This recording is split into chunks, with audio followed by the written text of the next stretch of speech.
After a long time, we are meeting today.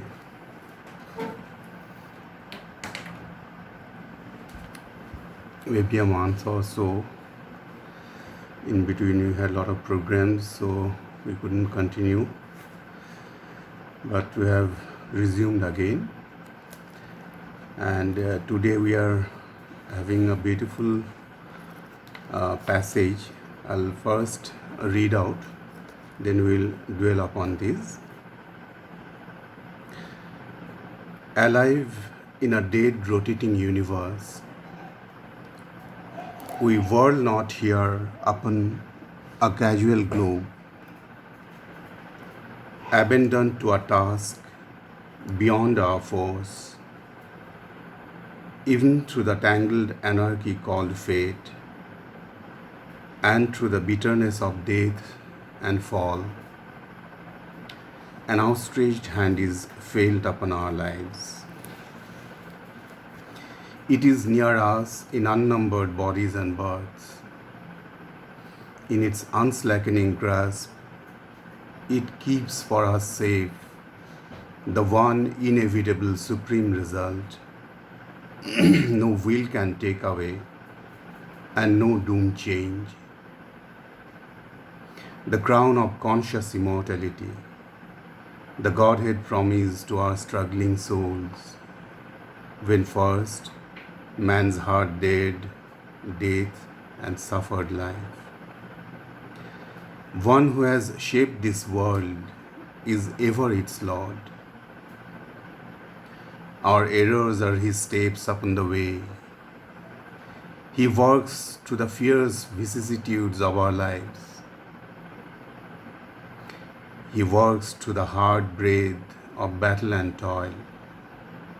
He works through our sins and sorrows and tears. His knowledge overrules our nations. Whatever the appearance we must bear, whatever our strong ills and present fate, with nothing we can see but drift and bale, a mighty guidance leads us still through all. So the last two lines, these are the caption of today's session.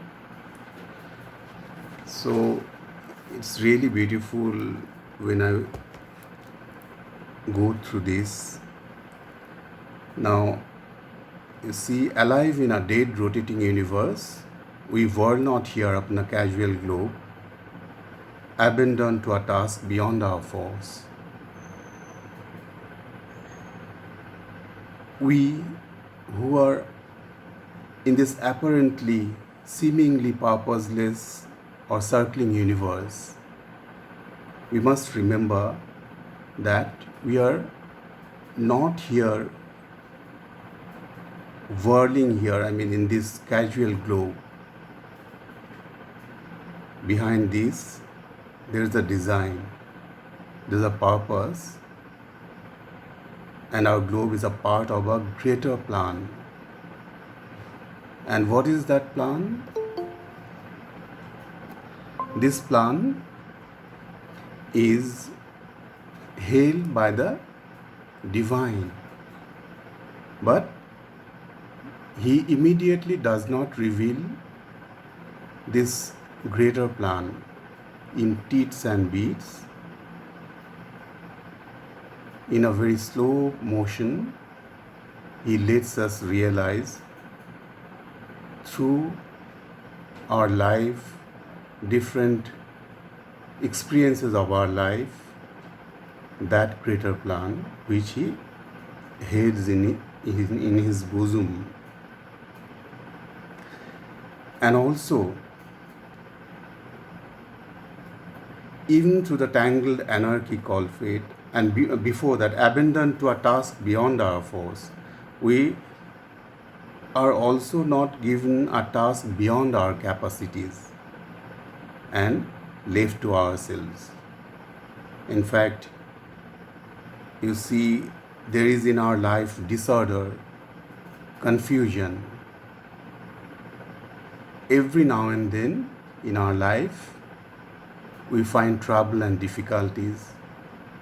and everything is very confusing. We do not see what is to be done, what is the right course we should take, and it's a kind of a pale-male confusion which we name as fate. Of course, behind fate there are other things also, of which we know by now that the karma, the factor of karma comes in. But regarding karma, we will not discuss today. Let us see the other things. Now, what we call fate is something which is very confusing, of which we are not aware, and we also do not anticipate what is going to happen. And at every step, there is a fall in our life. Then there is also struggle, there is grief, there is the final seal, that is death. All these cause much of bitterness to our life. We do not know even what to do. But, however, all through these experiences, these bitter experiences, what we find that there is an outstretched hand which is always near us. And whose hand that is? It is the divine hand, outstretched towards us. Even though apparently things are very, very confusing, as we say, we do not find anything which is fruitful, and how to go about life, this outstretched hand of the divine or God is always there, and it is not only there, it guides us. It is near us in unnumbered bodies and birds. In its unslackening grasp, it keeps for us safe the one inevitable supreme result no will can take away and no doom change. The crown of conscious immortality, the Godhead promised to our struggling souls when first man's heart dared death and suffered life. So, this outstretched hand of God is always near us, and we take so many births through different times. We enter into new bodies each time we come, and always this hand is near us, guiding us. And not only that, in its firm grasp, it guards for us something. What is that? In its unslackening grasp, it keeps for us safe one inevitable supreme result no will can take away and no doom change. This inevitable great result of soul's effort, which nobody can take away from us, and it is held by Him in such a way no disaster can come in and take away ultimately what is planned by the divine hand. And what is that supreme result which His outstretched hands holds for us? It is the crown of conscious evolution. Evolution because as it is, we come in, we go back, come into this world, and through different experiences, as we discussed earlier also, we evolve. We do not remain the same person, the same entity. We evolve in each and every birth, taking along us in the psychic entity the divine elements which we can gather as much as possible in a single life, then go back again, take rest for some time, and come back to earth again to gain different experiences, and out of all those experiences again, new realization, new mode of divinity we do preserve that way, and it continues. So we evolve, and through all these lives, what happens? We consciously grow aware of that immortal part in us, which we call the soul. The soul is immortal as it is, because it is a portion of the divine. But the whole being, the other members which form, besides our soul, which forms the whole being, that is our mind, our emotional fronts, which we call the vital, our desire self, then also the physical body. All these three are not aware of the soul and also of its that element which is conscious, which is immortal. So it is the crown of our evolution, conscious immortality. And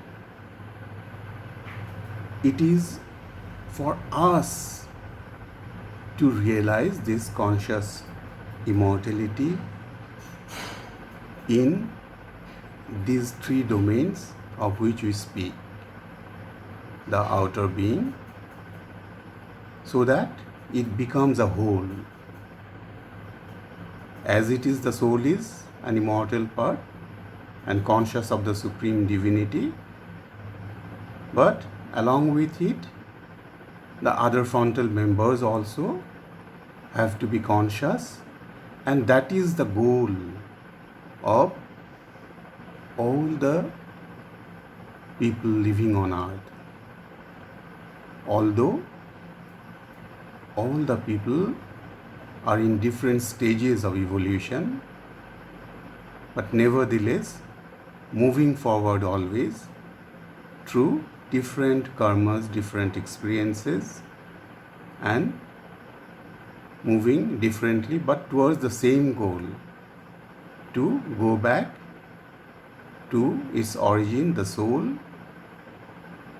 and become conscious mortal being on earth itself. That is why you see earlier it used to be different, in the sense that all other yogas till that time, when Sri Aurobindo and the mother came in, embodied themselves, before that what used to happen, it is only a union with the divine, leaving aside the body.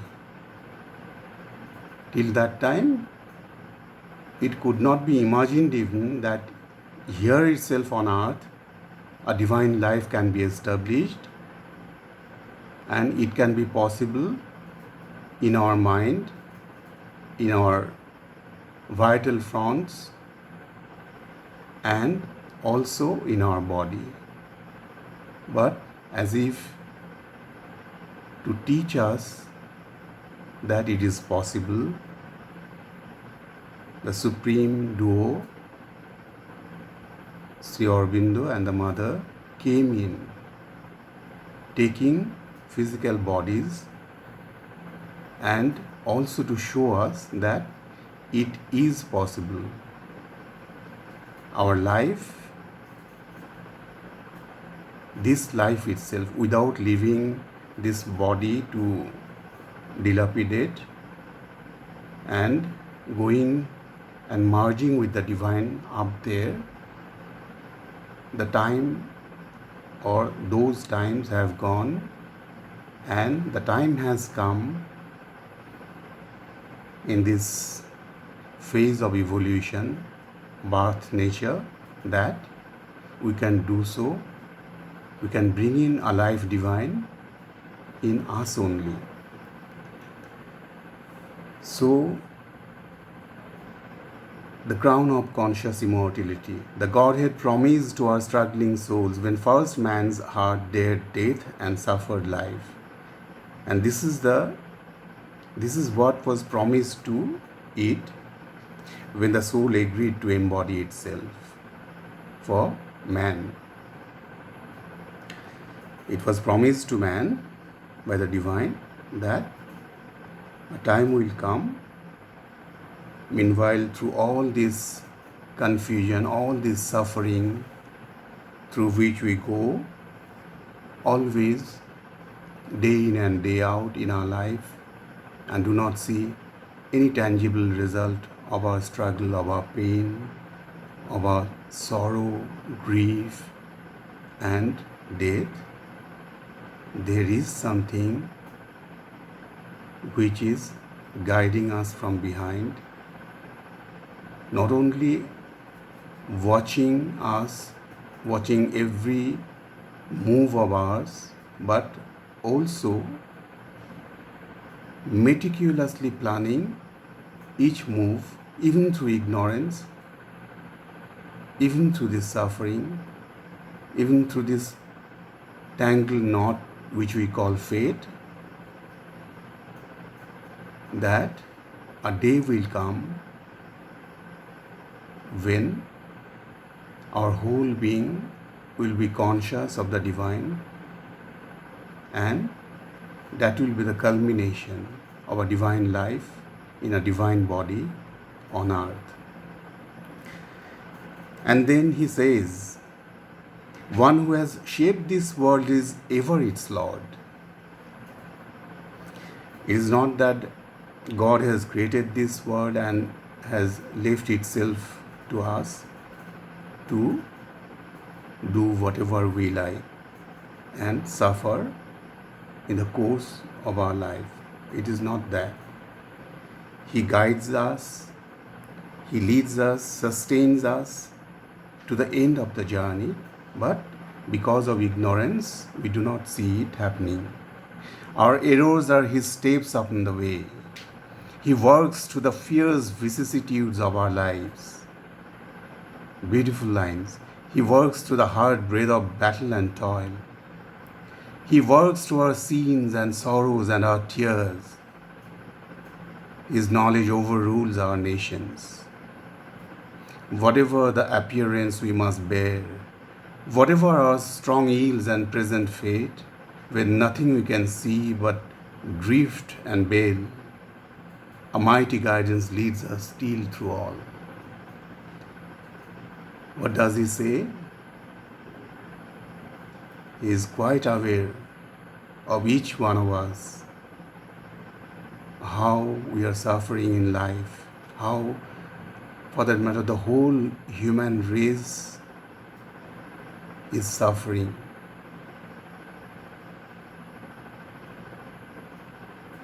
Since time immemorial, not only you and me, we have all of us, we have been coming, taking different vestiges, different robes in different colors, in different religions and different species. I mean, we have been coming and coming, but all through, we are also a part of the process. And when this process goes on, we have to bear it, suffer all that entails it. That is why he says that our errors are his steps upon the way. He works through the fierce vicissitudes of our lives. He works through the hard breath of battle and toil. And all these errors, sins, and suffering are allowed by him only, because they are his steps on the way. He forges the way through our errors, our mistakes. because these also have a meaning. These errors, these mistakes also have a meaning, and finally they yield to something productive in the long run, of which we might not be aware right now, but afterwards he makes us realize why things have gone wrong in such a way, what I should not have done, how this particular situation could have been avoided. But at that moment, when it happens, we are not aware because there is always a veil. The veil of ignorance is always there before us, and we do not see through the veil because we are not conscious of our soul. We do not have access to it and we do not have contact to it. And until and unless we forge a link, we establish a contact with our soul, the psychic being, and makes it reign our other members, that is our mind, our vital, and our body also, it will not be possible. So he allows all these things to happen so that in course of time we realize, although it be in a very slow manner, but he makes us realize and helps also to forge ahead, become conscious of the source. And what is that source? It is the divine. Even our sins and sorrows and tears have a meaning and purpose. It is through all these that he effectuates his intention. And what is his intention? His intention is to make us conscious immortal being, conscious of the soul, which is a portion of the oversoul or the divine himself. So he also, what he does, his knowledge overrules our nations. As it is, nations means ignorance. We are full of ignorance, and he allows that too. But again, at one point of time, after allowing it to happen, he makes it a stop. He overrules our nations, our ignorance, by his divine knowledge. Our nations is not allowed to have the decisive way, the decisive say also. So whatever may be the appearance, whatever our strong ills and present fate, when nothing we can see but drift and bale, a mighty guidance leads us still through all. So apparently we may see that our life has no meaning at all, and we are as if bound by this string of events which control our lives, and we suffer, we grieve, we totally become as if powerless and surrender to the dark power, that is death. But it is apparently so, not actually, because behind all these there is one outstretched hand who is guiding us. And after that, what he says, after we have served this great divided world, God's bliss and oneness are our inborn right. After we have served this great divided world, we have gone through all the bitterness that life gives itself for us to experience. There is also something else which the divine gives for us. That is our birthright. And what is that? It is God's bliss. But for that, he says a date is fixed in the calendar of the unknown, an anniversary of the birth sublime. We have been taking birth so many times and going through these troubles, but these are not in vain. He has already, in his calendar, he has marked the dates for us, each one of us, because he knows that it is also our birth, our right to be his true son. Divine sonship is our birthright.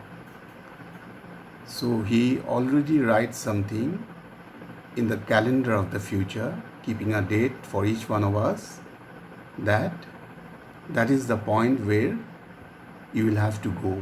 But he doesn't tell us right now, and he lets us go through all these vicissitudes so that we realize, so that we seek the truth, and in the process come to the path of the yoga, the integral path that shows the way. And it is for these supreme avatars, the supramental avatars, came down upon earth to show us the way and lead us.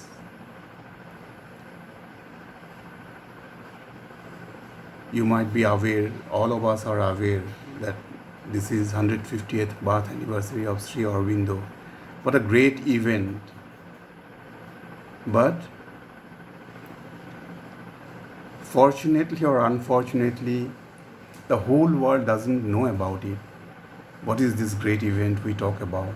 Only a few of us who have been so fortunate to know about it, that this has something to do with the world events, the progress of the world, progress of the whole lot of humanity, the human race itself. And it has occult dimensions also, because every 100 years, every 150 years, these are milestones in the occult history. And in these particular years of someone who have been playing the role to give human race a leap towards the future, it means a lot of things. It is not confined to individual beings only, like you and me, but human race as a whole. But for that to happen, initially, there is a small collectivity which is chosen, and through this collectivity, the divine manifests, radiates his boons. And those boons are not the general boons which is normally outpoured all and sundry, but it is something else which will decide the future events also. So it is very, very important that we should realize this and try as much as possible to lay ourselves bare in spite of all our ignorance, in spite of all of which we are not aware, everything in spite of our troubles and difficulties and suffering through which we are moving right now, each one of us, we should lay ourselves bare at the feet of the Divine Mother, because she is again the one who rules the earth nature through her aspect of Mahashakti. So this much if we can realize and try to implement in our daily life, then we will be the first ones to whom the Divine can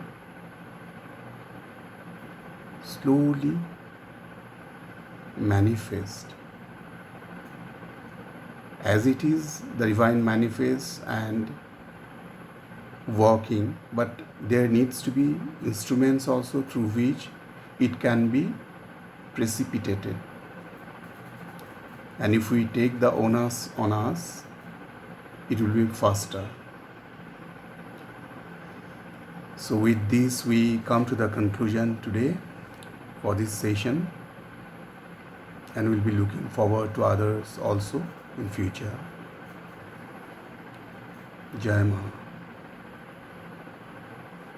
If you have something, please.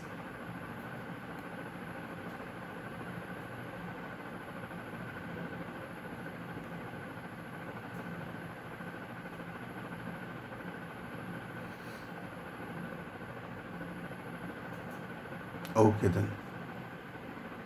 Jai Ma.